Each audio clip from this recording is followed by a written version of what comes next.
आपको अगर गड्ढा दिखा नहीं है कहीं पे, पहली बार आप उस सड़क पे जा रहे हैं और गड्ढे पे पैर आ जाए ना तो समझ आता है। बट कल शाम को भी सुना आपने एक इस गड्ढे पे गिरा था, 2 दिन पहले एक इस गड्ढे पे गिरा था, उसके बावजूद डेविड वार्नर, मनीष पांडे ने जो किया वो देख के थोड़ा सा ऐसा लगता है कि यार ये टॉप क्लास प्रोफेशनल क्रिकेट है। और आसान है यहां बैठ के बात करना, इसमें मैं समझ सकता हूं, इसलिए सैडनेस ज्यादा होती है जब प्रोफेशनल क्रिकेटर्स को 3-4 बार ये देखते हुए इसके बावजूद ये इतना रिपीट हो रहा है। बट आरसीबी के लिए खुशी होती है कि यहाँ जो इनके साथ हुआ करता था अब वो दूसरों के साथ कर रहे हैं। बिल्कुल। एक्चुअली आशीष क्या पॉइंट है अजय भाई का कि देखिए लाइफ में तो कहते हैं ना कि खुद अपनी गलतियों से सीखो, पर आजकल प्रोफेशनल क्रिकेट में अपनी भी नहीं दूसरों की गलतियों से भी सीखो।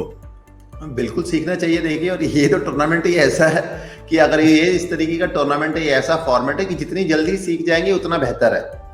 जो हम तो हमेशा पहले भी चर्चा कर रहे थे कि टॉस जीत के पहले बल्लेबाजी करनी चाहिए, पर फिर भी मैं कहता हूं कि जितने रन बनाने थे और जब डेविड वार्नर खड़े थे तो आप जीत की दहलीज पे थे, पर जब तक खेल खत्म नहीं होता यही तो आईपीएल का मजा है। और देखिए एक के बाद एक गलतियां, हमने चर्चा करी कि एक एक्स्ट्रा लेफ्ट आर्म स्पिनर है विराट कोहली, उसको सही समय पे लेके आए जिस तरीके की परिस्थितियां थी, पर अगर आप बल्लेबाज देखें जिस तरीके से तीनों आउट हुए हैं, ऐसा कभी भी नहीं लगा कि अब्दुल समद, मनीष पांडे और जॉनी बेस्टो आउट हुए हैं। कोई भी 9, 10, 11 आउट हुए हैं। क्योंकि जब एक तो ठीक है मैं मान सकता हूं जिस तरीके से जॉनी बेस्टो चलो आउट हुए पहले, पर जो जैसे मनीष पांडे आउट हुए, जब 9, 10, 11 के पास कोई विकल्प नहीं होते ना, ऐसे बॉल जब घूम रहा होता तो सब क्या देखते हैं, मिड विकेट और लॉन्ग ऑन। यही फर्क होता है कि जब आप अच्छा खेल रहे होते हैं, आपको प्रेशर की आदत होती है, तो आप ये जब बॉल जारी होती है ना तो फिर आप इसको मिड ऑफ या कवर्स की तरफ भी मार लेते हैं। और यही कारण है मैं कहूंगा कि मनीष पांडे भारतीय टीम में आए गए, अंदर रहे। अगर आप देखें कब इनका डेब्यू हुआ था और उसके बाद जो लोग हैं, हार्दिक पांड्या, ईशान किशन, ऋषभ पंत, सूर्य कुमार यादव, वो इसीलिए बहुत आगे निकल गए क्योंकि उनका खेल भी अलग है। जिस तरीके का उन्होंने खेल दिखाया पिछले कुछ सालों में, और प्रेशर को ना अडेप्ट करने की, प्रेशर को झेलने की ना एबिलिटी भी कहीं ज्यादा बेहतर है इन खिलाड़ियों में, इसीलिए मनीष पांडे पीछे रह गए। तो नाखुश होगी सनराइजर अपने आप से आज बहुत ज्यादा, और होना भी चाहिए। और एक्चुअली अगर मनीष पांडे की बात करें अजय भाई, तो ये 2 मैच में 2 बार ही हो गया उनके साथ कि रहे हैं, इतनी बड़ी चंक के लिए रहे हैं और फिर भी टीम को दूसरी तरफ नहीं लेके जा पाए। इनफैक्ट 16-17 ओवर में शायद उनकी विकेट गई है, 40 में 40 के आसपास थे वो, 8वें ओवर से बाउंड्री नहीं मारी थी उन्होंने। ये ऐसे जब आंकड़े आपके सामने आते हैं, और हमने देखा भी खेल, हम देख भी रहे थे कि खेल रहे थे, वो रन अ बॉल पे खेल रहे थे, ये उनको भी चुभेगा और उनकी टीम को तो चुभा ही है। बिल्कुल उनको चुभेगा, उनकी टीम को चुभेगा, और आई थिंक रीथिंक होगा। आप और हम तो बात कर ही रहे थे सवेरे विलियमसन की। I think low scoring match में और बढ़ जाते हैं ना उनका वैल्यू। अब वैल्यू अलग तरह से देखी जाएगी कि यार एक जो सॉलिड प्लेयर है वो कौन है, सॉलिड प्लेयर, कि भाई अगर वो अंदर है वो क्या गेम खत्म करके आ रहा है कि नहीं। सिर्फ स्ट्राइक रेट और एवरेज देखने की बजाय वो चीजें आई थिंक अब देखना शुरू होगा। तो मेरे मन में कोई डाउट नहीं है कि मनीष पांडे अब शायद आपको टीम में ना दिखे। अब आप इस टीम में अदला बदली देखेंगे और नेचुरल है।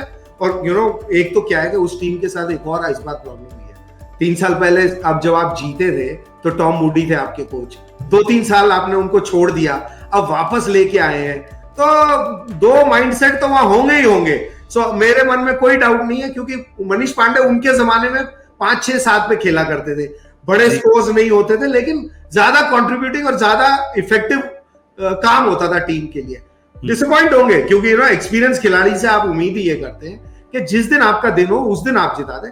रोज तो किसी से भी रन नहीं बनते, लेकिन दोनों दिन, पिछले मैच में तो नॉट आउट आए, वो लास्ट बॉल पे एक छक्का लगाया है, इसलिए आपको क्लोजर लग रहा है वो मैच, क्योंकि वो उससे पहले खत्म हो गया था यहाँ पे जब जरूरत नहीं थी।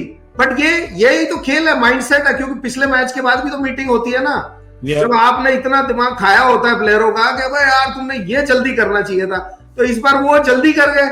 अब यहाँ बैठ के तो हमारे लिए बड़ा आसान है, कहना उस दिन लेट कर दिया, आज जल्दी कर दिया। इसीलिए तो जो खेल रहा है वो स्टार है ना, उसको करना पड़ेगा। मुझे ये लगता है कि उनको अपनी टीम का प्रेशर आ गया।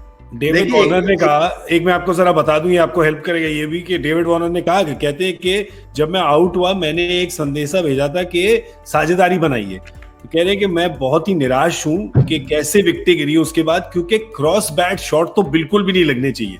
कहते ये बात सबसे ज्यादा चुभ रही है मेरे को। तो हमारे पास 3 गेम और है यहाँ पे, एंड यही जो आप बोल रहे थे राइट कि 9, 10, 11 जैसी लगे कि 9, 10, 11 की विकेट गिरी है वो। कहते क्रॉस बैट शॉट तो आप बिल्कुल नहीं मार सकते, वो बात बहुत चुभती है। 3 मैच और है हमारे यहाँ पर, हमें लग रहा है कि ये विकेट यहाँ पर बेटर होंगे, but we have to make sure कि फर्स्ट 6 में एक हो, टॉप 6 में जो अंत तक खेले हैं भाई साहब। डगआउट में बैठा है, देखिए अभी हमें खिला नहीं रहे आप उसको। नहीं, वो तो अभी देखिए उनकी तो सुना एल्बो में चोट है, अभी मैच प्रैक्टिस नहीं है। केन विलियमसन मेरे हिसाब से तो किसी भी पिच पर इस टीम में वॉक इन करते हैं, क्योंकि वो ऑलराउंडर प्लेयर है। जॉनी बेस्टो जहां पे विकेट सपाट है, जब मैच आप खेल रहे हैं बॉम्बे में, मैच आप खेल रहे हैं बेंगलोर में, तो वो गेम चेंजिंग प्लेयर है, इसमें कोई डाउट नहीं है। पर केन विलियमसन हर जगह गेम चेंजिंग प्लेयर है, पहली बात। दूसरी बात मैं कहूंगा कि जिस तरीके का खेल मनीष पांडे का है, आप जानते हैं उन्हें, आपकी टीम के साथ है 3 साल से बड़ी ऑप्शन से, या जिस तरीके का खेल जॉनी बेस्टो का है, आप ये मत देखिए कि इंग्लैंड टीम कहाँ खिला रही है जॉनी बेस्टो को, आपकी टीम के लिए क्या बेहतर है। जी तो जॉनी बेस्टो क्या, अगर वो जब एक विकेट गिरती है, थोड़ी स्पिन कम लगी होती है, बॉल थोड़ा हार्ड होता है, तो शायद वो मनीष पांडे से ज्यादा आपको कुछ देंगे। मनीष पांडे तो देखिए इतने साल से आपने देखा है कि बड़े हॉट एंड कोल्ड रहे हैं, एक आधा मुकाबला जिताया भी, ऐसी बात नहीं है, और किसी को भी 1-2 मुकाबलों से मैं नहीं आंक रहा हूँ, पिछले 3-4 साल देखने के बाद आंक रहा हूँ। तो जॉनी बेस्टो इस टीम में मनीष पांडे से बेहतर विकल्प है नंबर 3 पे, पहली बात। और जब केन विलियमसन आएंगे तो उनको आना ही चाहिए, उसमें कोई शक नहीं। और टॉम मूडी की बात अजय ने करी कि 1 साल जिया उनको छोड़ा था, पर ये देख के अच्छा लगा कि कम से कम वो वापस तो आए हैं। पिछले साल तो इससे भी ज्यादा भगदड़ देखने को मिली, हालांकि मुकाबला पिछले साल की तरह ही आरसीबी से अपने जीता हुआ अपने हाथ का जो मुकाबला वो आज सनराइजर हैदराबाद हार गई है।